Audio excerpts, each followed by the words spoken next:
आपका विधायक घोषणा करो ना, उस कमबख्त को निकालो पार्टी से और उसको एक बार यूपी भेज दीजिए, बाकी उपचार हम अपने आप करवा लेंगे। और औरंगजेब को अपना नायक मान रहा हो, क्या उसको भारत के अंदर रहने का अधिकार होना चाहिए? क्या पार्टी समाजवादी पार्टी का नेता, आपका विधायक घोषणा करो ना, उस कमबख्त को निकालो पार्टी से और उसको एक बार यूपी भेज दीजिए, बाकी उपचार हम अपने आप करवा लेंगे। जो व्यक्ति छत्रपति शिवाजी महाराज की परंपरा पर गौरव की अनुभूति करने की बजाय लज्जा महसूस कर रहा हो और औरंगजेब को अपना नायक मान रहा हो, क्या उसको भारत के अंदर रहने का अधिकार होना चाहिए? क्या और समाजवादी पार्टी को इसका जवाब देना चाहिए। एक तरफ आप कुंभ को कोसते रहे और दूसरी तरफ औरंगजेब जैसे दुष्ट और क्रूर धर्मांध मंदिरों को तोड़ने वाले व्यक्ति को, भारत की आस्था को निर्ममता के साथ रौंदने का कार्य करने वाले व्यक्ति को महिमा मंडन करते हो। आखिर कौन सी नस ऐसी आपकी दबी हुई है कि आप लोग अपने उस व्यक्ति पर, उस विधायक पर नियंत्रण नहीं कर पा रहे हैं? और इसीलिए मैं कहना चाहता हूं कि खंडन क्यों नहीं समाजवादी पार्टी खंडन करे इसका। मैं समाजवादी पार्टी से जुड़े हुए मित्रों से कहना चाहता हूं, भारत की विरासत पर आप गौरव की अनुभूति नहीं करते? कम से कम जिनके नाम पे आप राजनीति करते हैं उनके विचारों को ही मान लेते। डॉक्टर राम मनोहर लोहिया ने इस बात को कहा था कि भारत की एकात्मता के 3 आधार हैं, श्री राम, श्री कृष्ण और शिव शंकर, भगवान शिव।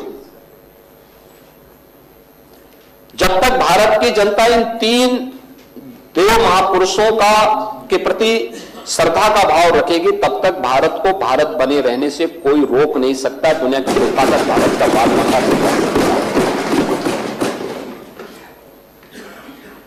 डॉक्टर राम मनोहर लोहिया प्रखर समाजवादी थे। वे हमारी विचारधारा से जुड़े हुए नहीं थे, हां कांग्रेस के विरोधी थे, अपने मुद्दों पर लड़ते थे। आज समाजवादी पार्टी डॉक्टर लोहिया के विचारों से कितनी दूर भाग चुकी है।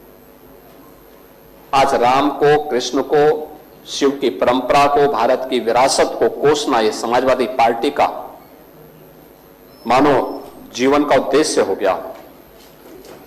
और दुर्भाग्य है कि उन्होंने आदर्श किसको माना है?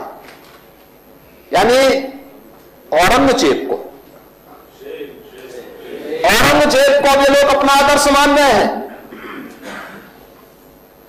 औरंगजेब का पिता शाहजहां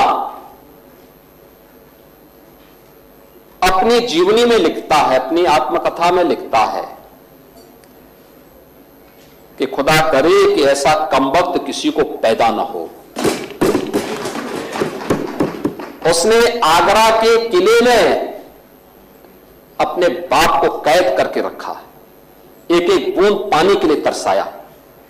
और अगर इनको औरंगजेब पर गौरव की अनुभूति होती है तो ये लोग कम से कम पटना की खुदा बख्त लाइब्रेरी में जाकर के एक बार शाहजहां की ही जीवनी को पढ़ लें, देख लें, उसकी पीड़ा को देखें।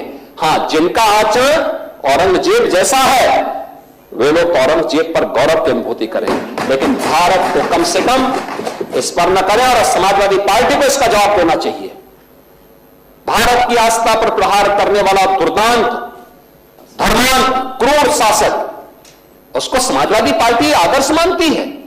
सब्सक्राइब करें साम टीवी, क्योंकि हम आ गए हैं अब आपके बीच। दिखाएंगे सत्ता के वादों और अपराधियों के एक एक कारनामे की हकीकत। और हाँ, अगर आपके पास भी हो कोई ऐसी खबर तो कमेंट करके हमें बताएं, क्योंकि बिना डर और दबाव के हम दिखाते हैं हर एक खबर डंके की चोट पर।